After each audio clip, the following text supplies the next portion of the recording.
invites, dignitaries and stuff like that. Well, of course, during the course of this, and I'm just going to tell you a little bit about this. Like I said, I'm going to go chapter by chapter. During the course of this, I think it's about the seventh day in, he's been drinking wine and stuff, and of course he's a little drunk on wine, and he's feeling good. So he thinks, well, I'll go call in my wife, and I'll have her put the crown on, and I'll show her my great beauty, or her great beauty. I'll show her off. And again, all these people that he's invited, all these dignitaries and stuff. So he tells his chambermaids to go get her ready. Well, you can imagine how his wife feels. She's thinking, I'm not going to go out there and parade myself in front of a bunch of drunk men. So she doesn't. And that causes a lot of problems within his cabinet, within his people. They're thinking, if she don't do what the king says, then all these other wives will get the idea they don't have to do what their husbands say. So, there's a whole big story there. But anyway, in chapter 1, verse 1, or chapter 1, verse 10, I'm going to read a couple of verses here and we'll get the idea. It's on the seventh day when the heart of the king was merry with wine. And like I said, when you read this, you have to, you think about this. When his heart was merry with wine, he was drunk on wine. So you're gonna have to think about this. So yeah, think about this. When you read to gain knowledge, but also read to understand that God's in the works. Here we go.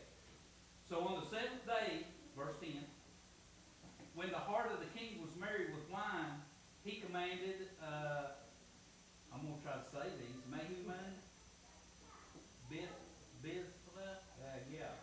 Anyway, all these chamberlains, I'm going to say that. The 7 chamberlains that served in the presence of Ahasuerus the king, to bring Vashti, the queen, before the king with the crown royal, to show the people and the princes her beauty, for she was fair to look on. So she was a beautiful woman, and he wanted to show her off. And not just that, he wanted to show off the crown jewels and stuff, And he's feeling good. She wasn't having none of it. So anyway, it caused a problem in the kingdom, and he did away with it. His cabinet come to him and said, look, we're going to have to do something here. So he sent her away. And, that's where Esther comes in. So that's chapter 1. And like I said, I'm going to go through this fast. Please go read this because it's very good. It's very good. I'll say this. There are a lot of things, a lot of plot twists. If you like that, I do. And like I said, this reads different from the rest of the Bible. And as I said, the author is unknown. Nobody knows who the author was, but it's a good read. So the king, he basically sends his queen away, and after his cabinet comes to him and consults with him. So that's chapter 1. In chapter 2, the king is seeking for a replacement for his queen. Right? So he calls all these beautiful women, young women, from all over his kingdom to come. So he killed the other wife? He did not. Okay. He did not kill her, he just sent her away. And the reason I say that is because in the first couple of chapters of chapter 2, it says that he starts missing her. So his cabinet comes to him, and he's listening to his advisors. His advisors come to him and say, if you're missing, well, you got to read between the lines here and read into the story. And they say, if you're missing her, let's get you somebody else in her place. So they have this, basically a beauty pageant. And they bring these women in from all over his kingdom, and they're going to get together. Well, Mordecai is a Jewish man his niece, he's raising as his own child, who is Esther. So, enter Esther. He wants Esther to enter this, or to come, and it's basically a beauty pageant, but they don't call it that. So, that's what it is.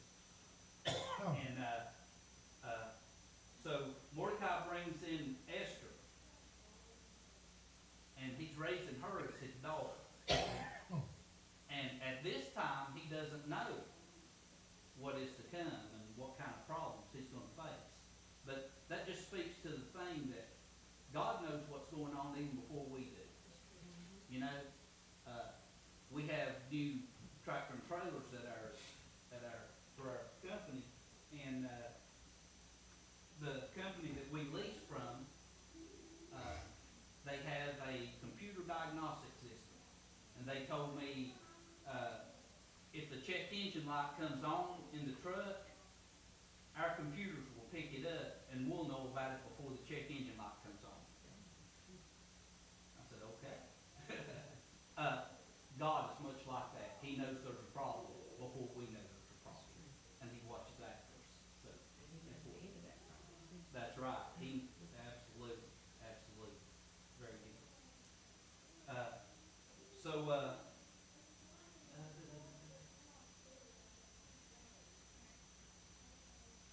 in the course of this, of course, Esther, being a Jewish young lady and stuff, but she doesn't tell anybody she's Jewish, because the Jews were like looked down on at this time because they had been separated from their homeland and drove away, and of course, the fall of the Judah and Israel and all that stuff because of sin. Now, didn't Mordecai tell them what to do? He did. Yeah, I think he did. So there you go. So she doesn't tell them that she's Jewish. And like I said, he thought that they would look down on her because the Jewish people were looked down on, And there you go. And in today's world, you think about that, in today's world, how Christian people are looked down on. They think, oh, you use that as a crutch, and, you're weak if you have to believe in God or something like that. We think the other way around, We're thinking, God's good to us, and He is. So, there you go. So where are they right now? Persia. Yes.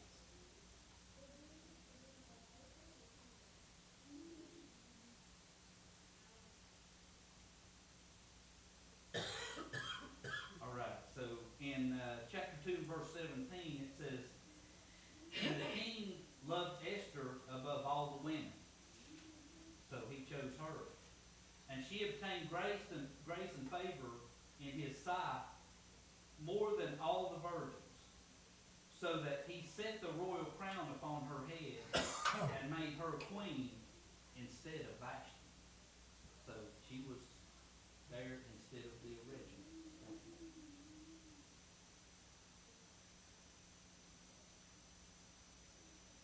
So there you go. She was in chapter 2. That is basically the main part of chapter 2. But there's also a little part right at the end of chapter 2 where there was a plot by people who were in the cabinet of the king to kill the king. Well, Mordecai, who it says sat at the gate of the city, and you know how rumors spread, he heard of this. He heard of this plot to kill the king. And he told Esther, who is now the queen, to warn the king. So she did. She warned the king that there was a plot to kill you. So they went and investigated, and of course they found out it was true, and these men were hanged or killed. So basically Mordecai saved the king. So that's right at the end of chapter 2. And that's important to the story. And like I said, there's a lot of plot twists in here. So let's go to chapter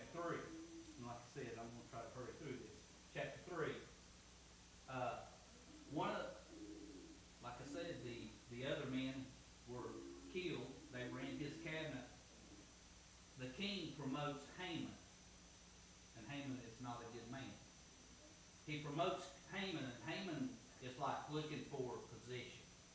He's looking for, you know, Recognition. there you go. He's looking for recognition. That's mostly what he wants.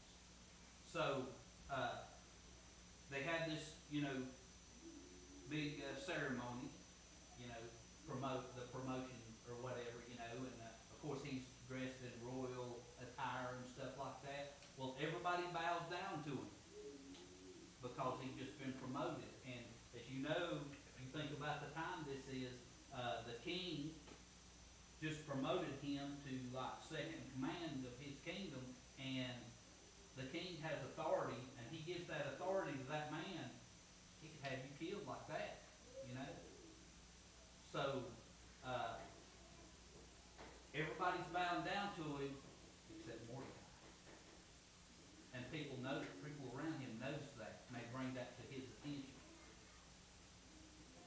So he has this vendetta against Mordecai. And he said, you know, we need to get rid of him and all his people. And by all his people, we're talking about all the Jewish people. So they found out he's Jewish now. Well, it's known, That yeah, he was Jewish. right, Oh, okay. right.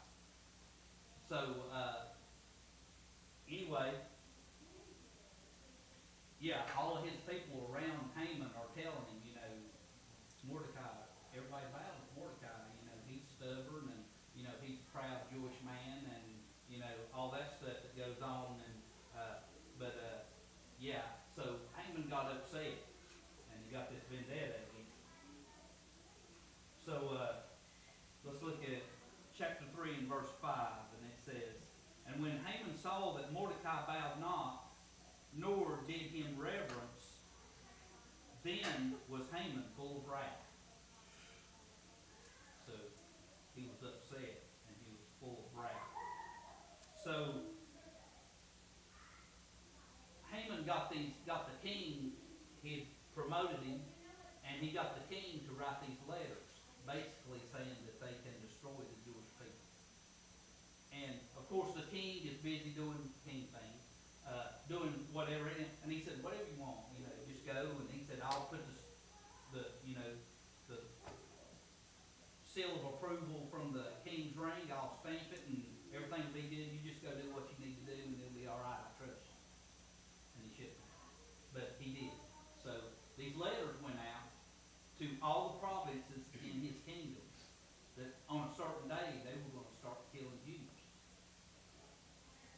So, Like the original Hitler then, kind of. yeah, kind of like, yeah, kind of like, for sure. But you know, the devil's been trying to destroy God's people since the beginning of time. And make no mistake, we are in a spiritual warfare. And I think a lot of people don't understand this, what the spiritual warfare entails. And I think to some degree we don't even understand. You know, a lot of times when people come against you, not necessarily them, but they're coming against that God that lives inside of you. Yeah, I've had that happen before, so something to think about.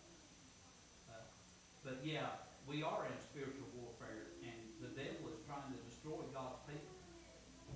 But aren't you thankful for the providence of God, that He takes care of His people? So let me set that decree up. So we'll go to, In this verse 8, if you look at close, you see that God stands up for his laws. yes. You talking about in chapter 3, verse 8? Yeah.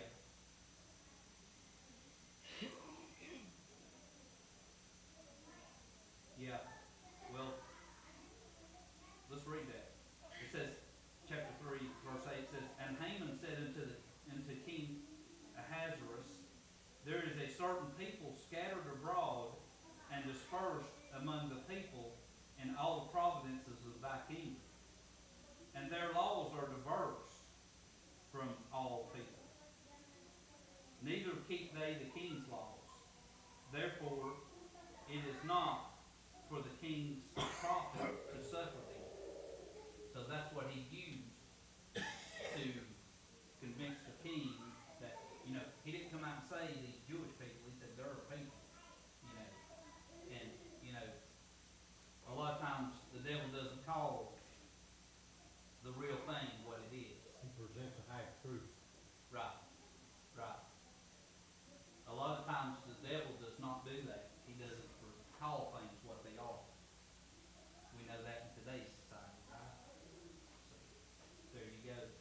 back to the beginning of time when the devil came to Eve, he twisted the word of God and used it against her. So it's our benefit if we know the word of God and present it correctly. So in chapter 4, Mordecai, of course, they hear about this decree, and Mordecai urges Esther to use her position to save the people. And she doesn't know. You remember, she hasn't been queen long, and you just don't go and appear before the king without having an appointment, even if you're the queen. And she's afraid for her life. You don't just show up because the king could say, get rid of him, I don't need that. You know? So she's afraid for her life. So he urges her, Mordecai urges her to talk to the king to help save her people, or their people. So in chapter 4 and verse 14, let's read here. And they sent letters back and forth, or messages, through her, of course she's the queen, she has, assistants and, chambermaids and all that stuff. Well, they sent letters and messages back and forth between Mordecai and Esther. So in verse 14 it says, for if thou together holdest thy peace, and this is Mordecai talking to, or sending this message to Esther. For if thou altogether holdest thy peace at this time, then shall their enlargement and deliverance arise to the Jews from another place. So he's saying, if you hold your peace, where's our deliverance going to come from? He said, there will be, but where? But thou and thy father's house shall be destroyed. And who knoweth whether thou art come to the kingdom for such a time as this? So, you may be somewhere, and you may be wondering, why am I here? Well, maybe you're there for such a time as this. So, think about that. Then Esther bade them return Mordecai this answer. Go, gather all the Jews that are present in Shushan, and fast ye for me. And neither eat nor drink 3 days, night or day. I also and my maidens will fast likewise. And so will I go in unto the king, which is not according to the law, and if I perish, I perish. So she called for all of God's people to fast for 3 days. And she didn't just call for them to fast, she said, I will too. And you have to have a lot of respect for that people that don't have to do things, they do those things. She didn't have to fast. She's the queen. But she said, call everybody together to fast.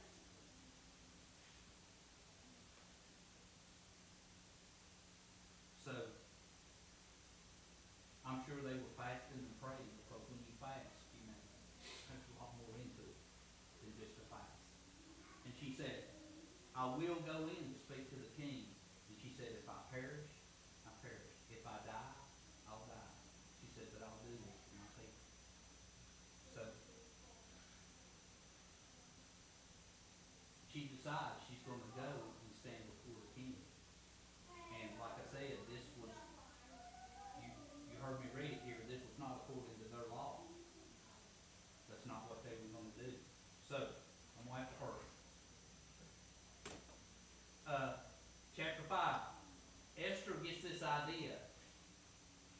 expose Haman, and she says, I'm gonna have two big banquets, and she invites only the king and Haman to these banquets.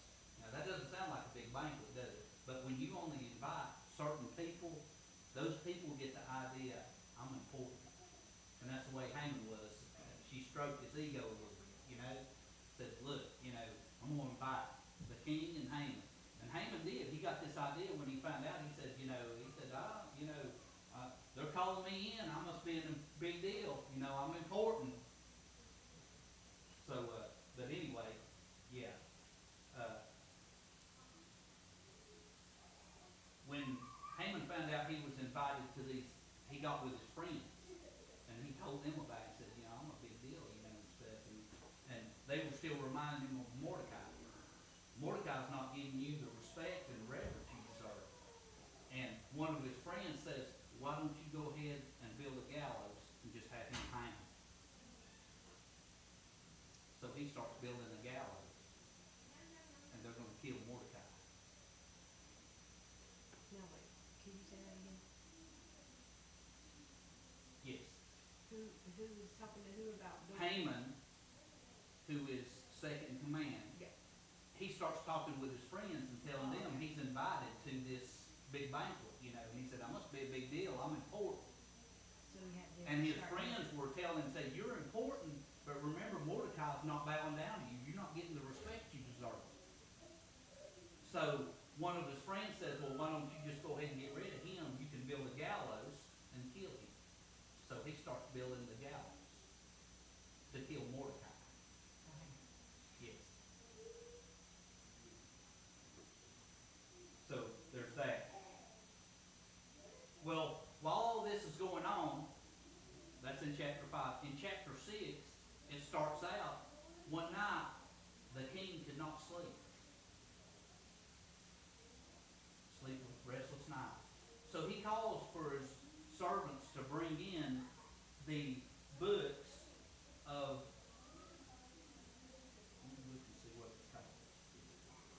The book of records. And he starts reading this book of records. And he's reminded that Mordecai saved his life. Of course, during the big celebration and all that stuff, he's forgot it, you know.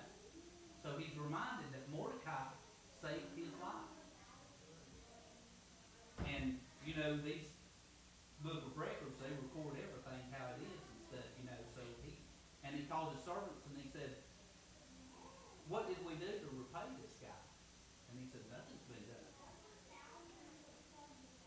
So he starts thinking, I need to do something for this guy. He saved my life. So he calls in, he gets this idea of what to do. He calls in Haman, and let's read right here and see what. He said, he calls in Haman, and he asked Haman, he said, if somebody is important, well, let's look and see right here. It says, he calls in Haman in verse 6.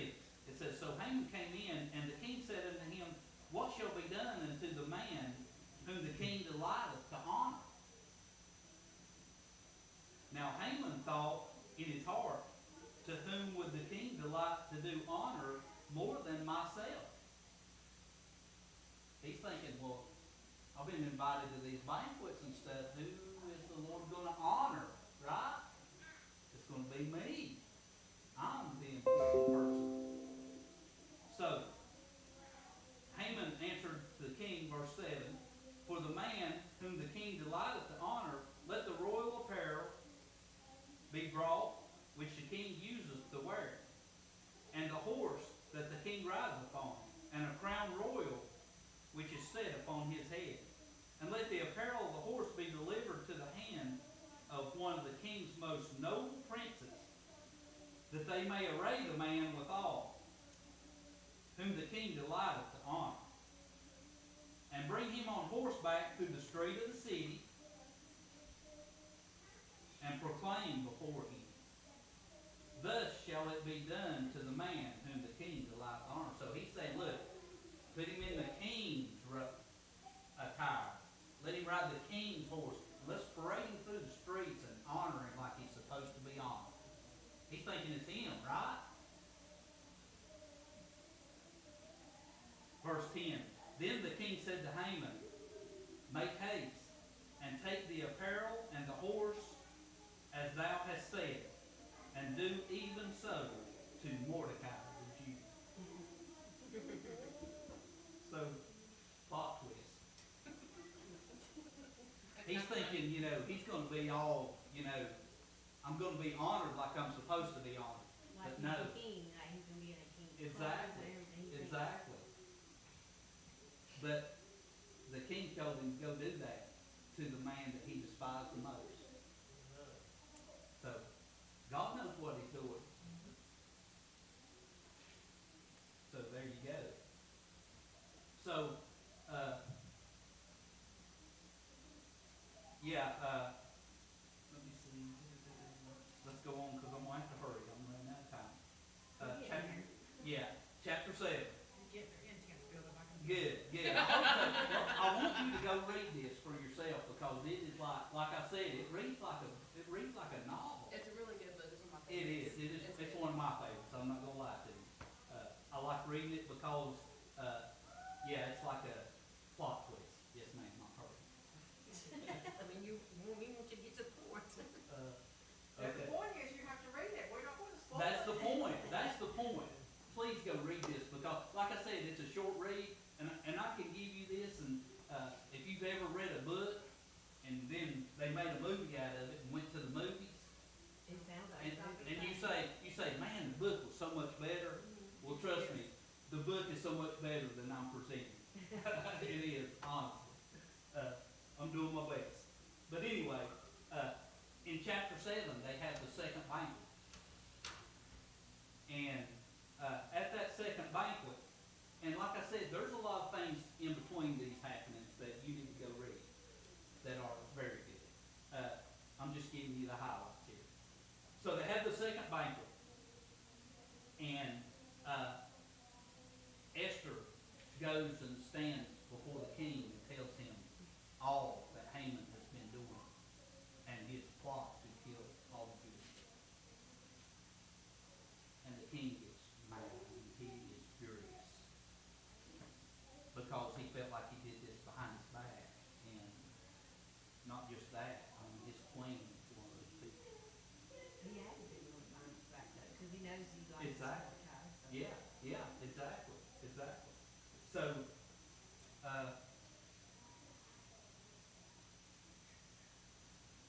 chapter 7, verse 10. So they hanged Haman. Remember, Haman built those gallows. They hanged Haman on the gallows that had been prepared for Mordecai. Then was the king's wrath pacified. So Haman thought that he was mighty, and he thought he was, going to be built up, and his ego stroked, and all that stuff. And he was building those gallows to hang Mordecai. And like I said, plot twist, he got hanged on those same gallows that he was preparing for Mordecai. So God looked after his people. And the next chapter, chapter 8, the king reverses all the decrees that Haman had made. And he told the Jewish people that, like I said, they were looked down on, and please read the story. And he told them it was okay if they want to fight back because people were not nice to them, And when I say not nice, I'm putting that very nice, very, very nice. You can imagine people in this day, they didn't want to debate, it was draw the sword first and then we'll talk about it later. So, that's just a little bit there. But anyway, he reversed the decree. And of course, if you read on, you read the story where God's people, they do fight back. And they defeat their enemy. And like I said, chapter 10 is 3 verses. And Mordecai was promoted. Almost the way it reads,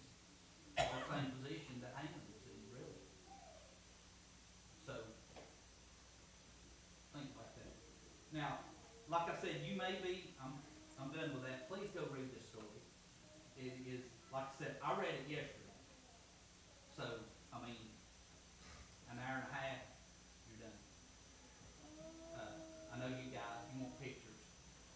The women are like, okay, I'll go read it, guys are like, read pictures? I know how that works. But anyway. I'd probably rather have pictures. Yeah, but, anyway, you can picture it in your head. I promise you, you go read this, you will not be disappointed. It reads like a novel. It does, if you pay attention to what's going on.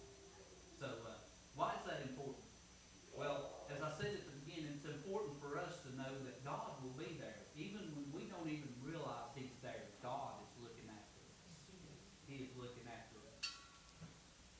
You see the last day church in this message too. Absolutely, you do, you do.